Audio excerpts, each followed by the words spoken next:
Bienvenidos a otro estudio bíblico. Yo soy Samuel Baez y hoy vamos a ver Apocalipsis capítulo 2 del 1 al 7. Me recuerdas que me amas tal como soy. Has escrito. Antes de comenzar, vamos a orar para poner este estudio en las manos del Señor. Padre, en el nombre de Jesús te damos gracias, Señor, primeramente por este día que nos has dado. Gracias por el privilegio de poder estudiar de tu palabra. Te pido en este momento, Señor, que tú estés con nosotros durante este estudio bíblico, que nos des entendimiento, Señor, que cada palabra que salga de mí, que venga de ti, Jesús, y que cada persona que esté escuchando profundamente podrá entender tu palabra, Señor, y que lo puedan aplicar a sus vidas diarias. Te damos gracias por siempre estando con nosotros, por tu amor, tu gracia y tu misericordia y por todo que nos das. En tu nombre oramos, Señor. Amén. Hoy vamos a comenzar el capítulo 2 de Apocalipsis y vamos a ver el mensaje a la iglesia de Éfeso. La semana pasada vimos el primer capítulo, vimos que el apóstol Juan es el que escribió este libro y vimos que Jesús le ordenó a Juan escribir todo lo que él veía. Si acuerdas en Apocalipsis 1:19 que decía las cosas que son y las cosas que han de suceder. Ahora el capítulo 2 comienza con los mensajes a las 7 iglesias. Ahora, ¿quién es el que habla a estas iglesias? Jesús. ¿Y cómo sabemos que es Jesús? Pues lo vemos en el capítulo, o lo vimos en el capítulo 1, en el versículo 11, Apocalipsis 1:11, que decía, yo soy el alfa y la omega, el primero y el último. Escribe en un libro lo que ves y envíalo a las 7 iglesias que están en Asia, a Éfeso, Esmirna, Pérgamo, Tiatira, Sardis, Filadelfia y Laodicea. Ok, entonces el propósito de estos mensajes era animar a las iglesias a volver plenamente a Jesús, porque se habían alejado un poco de Jesús espiritualmente. Las iglesias hacían algunas cosas bien, pero muchas otras mal. Así que en estos mensajes Jesús dice, sí, yo veo que las cosas que están haciendo bien, pero ¿por qué se han apartado de mí? Habían olvidado lo más importante de ellos, que es amar a Jesús. Necesitan olvidarse de las tradiciones, los sacrificios, las ofrendas, los servicios y todo eso lo demás. Porque si no tienes amor por Dios o amor por Jesús, si no es guiado por eso, entonces de nada sirve teniendo una iglesia. Tiene que comenzar con amor a Jesús, ¿verdad? Y este mensaje comienza con los líderes de esta iglesia, o más que todo, los líderes son los que afecta todo, ¿verdad? Entonces, al leer todas las cartas a las 7 iglesias, estos mensajes a las 7 iglesias, notarán que están escritas de una manera muy similar. El esquema de los mensajes a las 7 iglesias se puede ver en esta manera. Primeramente se mira que se dirige al mensajero de la iglesia. Se hace una declaración sobre Jesús, una declaración que aborda la condición de la iglesia. Hay un pronunciamiento sobre la condición, una instrucción de Jesús a la iglesia, una exhortación general, que es un aliento, entonces una recompensa prometida. Y es lo que vemos en los 7 mensajes. Y hoy solamente vamos a ver el mensaje a Éfeso. Así que comencemos a leer esta primera carta que está dirigida a la iglesia de Éfeso, comenzando en el versículo 1. Y aquí nos dice la palabra de Dios. Escribe el ángel de la iglesia en Éfeso, el que tiene las 7 estrellas en su diestra, el que anda en medio de los 7 candeleros de oro, dice esto. Ok, ahí paramos. Aquí la palabra ángel en griego original es ángelos, que significa literalmente mensajero. Aunque por lo general entendemos que un ángel se refiere a un mensajero espiritual celestial, aquí se considera que no alude a un mensajero celestial, sino a uno terrenal, como un pastor o un anciano de la iglesia. ¿Quién es aquel que sostiene las 7 estrellas y los candeleros, conforme a lo que dice el versículo? Jesús. Así que aquí vemos que es Jesús quien habla en este mensaje. El significado de las 7 estrellas y los 7 candeleros de oro se nos explicó en el último versículo de Apocalipsis 1. Si se recuerdan, ¿qué representaban las 7 estrellas? Eran los 7 ángeles de las 7 iglesias. ¿Y qué representaban los candeleros? Las 7 iglesias. Ok. Seguimos adelante con el versículo 2. Dice, y conozco tus obras y tu arduo trabajo y paciencia, y que no puedes soportar a los malos, y has probado a los que se dicen ser apóstoles y no lo son, y los has hallado mentirosos. Ok, aquí Jesús dice que conoce bien las obras de la iglesia, de su trabajo manual. Él se refiere a su labor como creyentes, a ser discípulos, mantenerse firmes frente a la falsa doctrina. Jesús ve lo que han hecho y lo que han hecho bien. Y es algo importante que debemos notar aquí, que Dios nunca olvida lo que hacemos por Él. Él recuerda y registra cada obra que nosotros hacemos para Él. Él lo tiene ahí. Cuando haces algo mal después, no es como que Él ahora elimina lo que hiciste bien. No, Él siempre lo registra y se recuerda de eso. Ahora, el texto aquí dice que no podían soportar a los malos. Es decir, que no podían soportar la presencia de quienes hacían el mal dentro de la iglesia. Esto significa que no toleraban la maldad dentro de la iglesia. Jesús vio esto y los eligió por ello. Dijo, buen hecho. Ahora, como iglesia no queremos tolerar la maldad en nuestro medio y tampoco debemos hacerlo. Si piensas en una iglesia donde se reúnen creyentes de Jesús, no debemos tolerar la maldad cuando está en medio de la iglesia.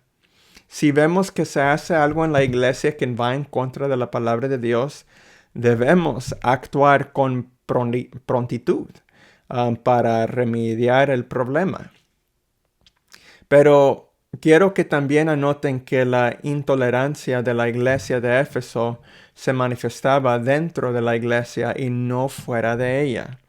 Es decir, no salían al mundo a condenar ni a juzgar a quienes practicaban el mal fuera de la congregación.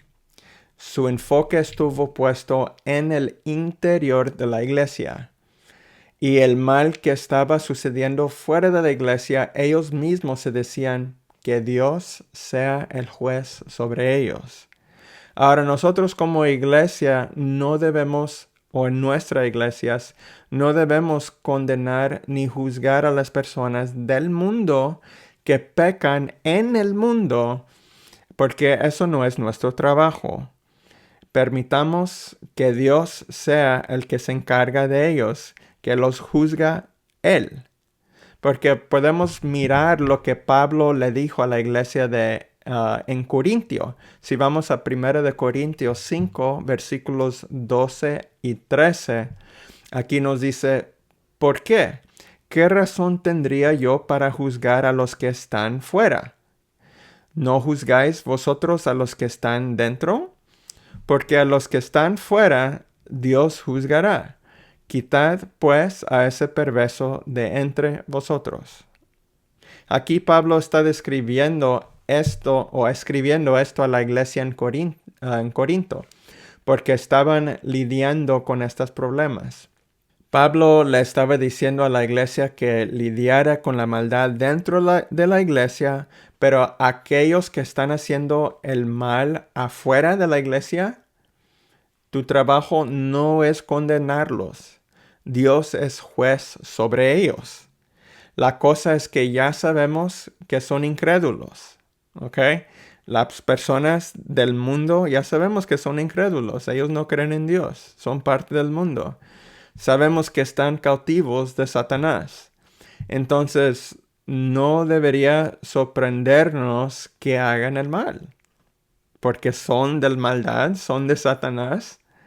Y pues cuando hacen algo mal, ¿por qué te va a sorprender? No te debe sorprender. Pero, tristemente, muchos cristianos sienten que es su trabajo condenar la maldad del mundo y rechazarlos por completo. Ser duro con ellos mediante sermones o predicaciones y decirles que ellos no pertenecen a ningún lugar, ¿verdad? Hay muchos cristianos que hacen eso.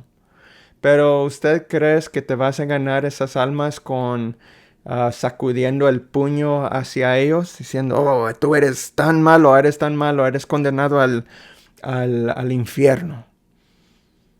¿Cuántas almas vas a ganar en ese tipo de enseñanza o ese tipo de prédica?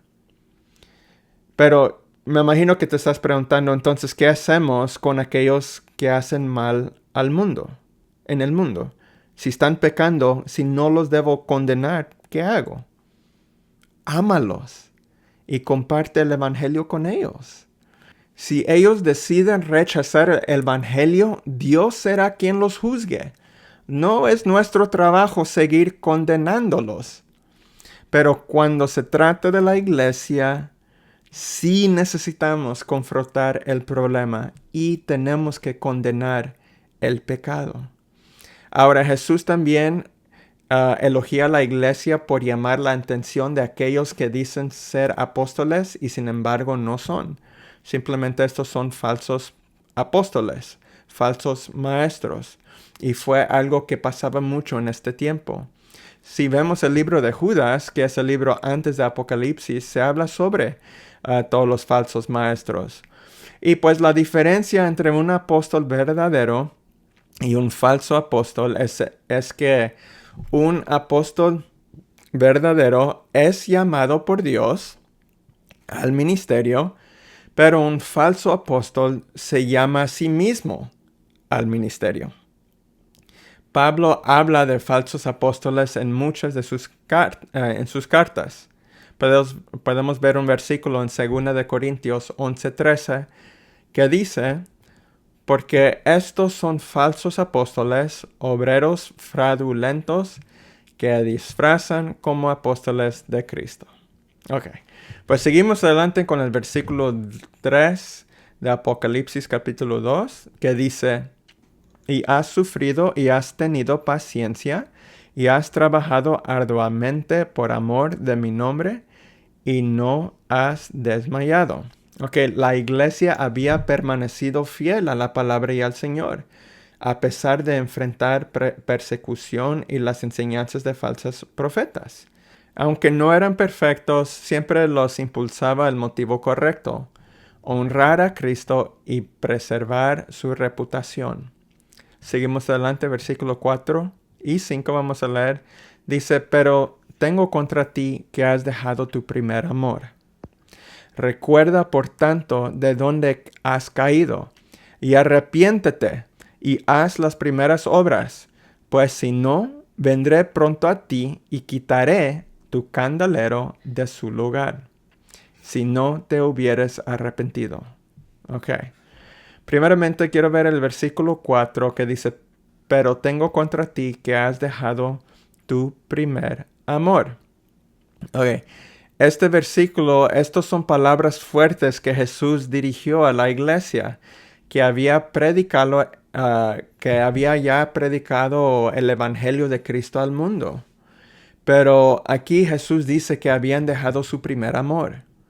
¿A qué crees que se refiere Jesús con su primer amor? Bueno, hay que preguntarse por quién llegaron a ser una iglesia en primer lugar. ¿Por qué existe esta iglesia? Se convirtieron en iglesia gracias a su amor por Dios, su amor por Jesús y también por su amor por uno al otro. Ese era su primer amor. Pero ahora ese amor ya no estaba presente y tenían otras prioridades por encima de su amor por Dios. Mira, pero la cosa es, si hubieras visitado esta iglesia, si tú vas, probablemente no habrías notado que hubiera nada malo en el aspecto espiritual. Tenían muchas actividades, predicaban la palabra y daban la impresión que todo lo tenían todo bajo control y se veían muy espiritual. Pero sin embargo, Jesús dijo que faltaba algo, y aquello que faltaba no se habría manifestado en el exterior. No, Jesús decía que el problema era la falta de amor, que es algo que reside en el interior, no se va a mirar, especialmente cuando todo se mira bien. Ahora, este problema no habría sido evidente para una persona del mundo que va a esta iglesia, pero solo para aquellos que poseen el discernimiento del Espíritu Santo. Lo que fallaba era la manera en que amaban a Dios y la forma en que se amaban los unos a los otros. En manejando una iglesia, si estás manejando una iglesia o es parte de una iglesia, el amor nunca debe replegarse a un segundo plano. Pero tristemente lo que pasa en muchas iglesias es que cuando la iglesia crece, el enfoque de la iglesia a veces que cambia. Entonces tenían el amor a Dios primero y amor a las personas después. Y eso era el enfoque. Pero ahora que ha crecido la iglesia, el objetivo es hacer las personas felices. Se aseguran de que todos estén contentos, de que sientan cómodos, preguntándoles qué desean o qué les gustaría, tratando de complacerlos. Y ahora eso es la prioridad. Pero el amor debe siempre ser la prioridad principal. Primero, amando a Dios y luego amarnos unos a los otros. Si vamos a 1 Corintios 13:3, aquí nos dice, y si repartiese todos mis bienes para dar de comer a los pobres y se entregase mi cuerpo para ser quemado y no tengo amor, de nada me sirve. Aquí no se puede enfatizar lo suficiente la importancia del amor en la iglesia. Ahora entonces si vamos al versículo 5 que leímos ahorita, vemos que Jesús dice que se arrepienten, les pide, les dice, hay que arrepentirse, lo cual significa cambiar de mentalidad, cambiar de rumbo. Y si no lo hacen, dice que quitará el candelero de su lugar, lo que parece significar que quitará la iglesia.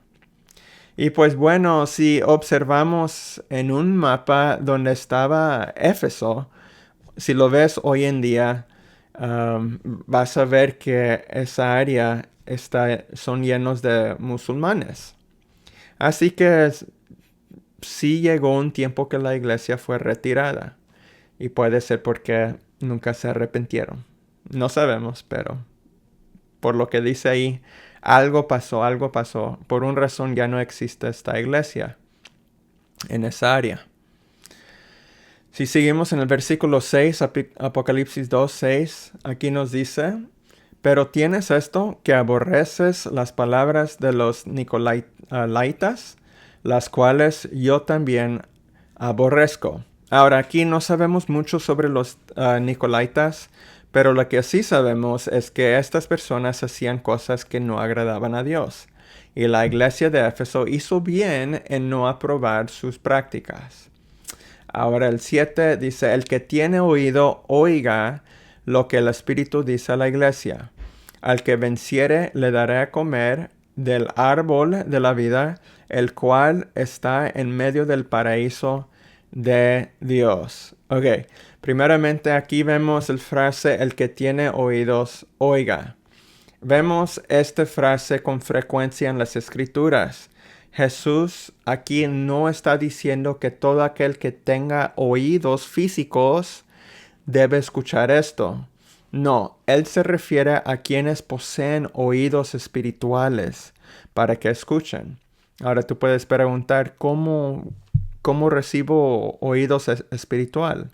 Pues el Espíritu Santo te lo da. Y eso es parte de tu proceso de transformación cuando llegas a Cristo. ¿Okay? Ahora en este versículo también dice, al que venciere, significa esto se refiere a alguien capaz de vencer al mundo, que elige al Señor en lugar del mundo. Entonces aquí en este versículo también habla sobre el árbol de la vida. El árbol de la vida, a lo mejor es algo que lo conoces muy bien porque lo hemos visto en Génesis capítulo 3, que habla sobre el árbol de la vida. Si se acuerda, después de que Adán y Eva pecaron, Dios no permitió que tuvieran acceso a este árbol. Quiero rápidamente leer este pasaje en Génesis 3, 22 al 24, que aquí nos dice: y dijo Jehová Dios, he aquí, el hombre es como uno de nosotros, sabiendo el bien y el mal. Ahora pues, que no alargue su mano y tome también del árbol de la vida y coma y viva para siempre. Y lo sacó Jehová del huerto de Edén para que labrase la tierra de que fue tomado. Hecho pues fuera al hombre y puso al oriente del huerto de Edén querubines y una espada encendida que se revolvía por todos lados para guardar el camino del árbol de la vida. Ok, eso ya a lo mejor ya lo habían leído, ya lo conocen, pero aquí simplemente Dios no permitió que comieran del árbol de la vida porque habían ya pecado. Porque si hubieran comido de él después de pecar, entonces habrían permanecido en pecado por toda la eternidad. Y no quería Dios eso para ellos. Entonces, en vez de dejarlos permanecer en el pecado por toda una eternidad, mejor sacarlos de allí. Entonces, regresando a lo que está diciendo este versículo, dice que la persona que ha vencido al mundo y la persona que ha acudido al Señor, se le permitirá comer del árbol y vivir para siempre en perfecta paz y bienaventuranza. Es hermoso, ¿no? En otras palabras, estarás en el paraíso, tendrás la vida eterna. Es lo que está diciendo aquí. Y pues ahí se termina este mensaje a Éfeso. Y vemos simplemente estas palabras, Jesús diciendo a esta iglesia lo que hicieron bien, pero también como quiera no estaban haciendo todo bien. Y cuando seguimos adelante vamos a ver cosas muy similares. Y en la próxima semana, ojalá que podemos ver lo que terminando el capítulo 2 de Apocalipsis. Y pues ahí terminamos. Vamos a orar para darle gracias al Señor por este estudio que nos dio y también quiero orar por ustedes. Padre, en el nombre de Jesús, te doy gracias, Señor, primeramente por este estudio bíblico que nos has dado en este momento, Señor. Gracias por el privilegio de poder abrir tu palabra y leerlo y estudiarlo, Señor. No hay nada más poderoso, no hay nada más mejor que estar en tu palabra y en tu presencia, Señor. Te doy gracias por cada persona que pudo estar conmigo en este momento, Señor. Te pido que los bendigas grandemente en sus vidas. También te pido que los ayudes en cualquier problema que ellos estén en este momento, Señor. Tú los conoces, tú sabes en qué pasan ahorita, Señor. Te pido que tu presencia se puede sentir en ese hogar donde ellos están en este momento, Señor. Ayúdalos, sánalos. Guíalos, Señor, les dé sabiduría para saber qué hacer en sus problemas, Señor. Y nomás te doy gracias por ellos. Gracias por sus vidas, Señor. Y te doy gracias por tu amor, por tu gracia y tu misericordia, por siempre estando con nosotros, Señor. Y también te pido, Señor, por este fin de semana que vamos a pasar o entrar, Señor, que estés con nosotros, que nos proteges de cualquier maldad, Señor, y que nosotros podamos hablar y reflexionar de tu palabra, Señor, y reflexionar a ti, Señor, en todo lo que hacemos en palabra y en hecho, Señor. Y te damos gracias por todo. En tu nombre oramos. Amén, amén. Pues Dios los bendiga, Dios los guarde. Ojalá que pudieron entender algo en este día. Pueden dejar comentarios si quieren aquí en este video. Pueden compartirlo, pueden echarle like. Si tienen pregunta, ahí lo pueden poner. Si no estaban de acuerdo con algo, ahí ponlo también, ¿verdad? Y podemos hablar sobre eso. Y pues que estén bien, que sigan en la palabra. Dios los bendiga y los vemos hasta la próxima. Dios los bendiga.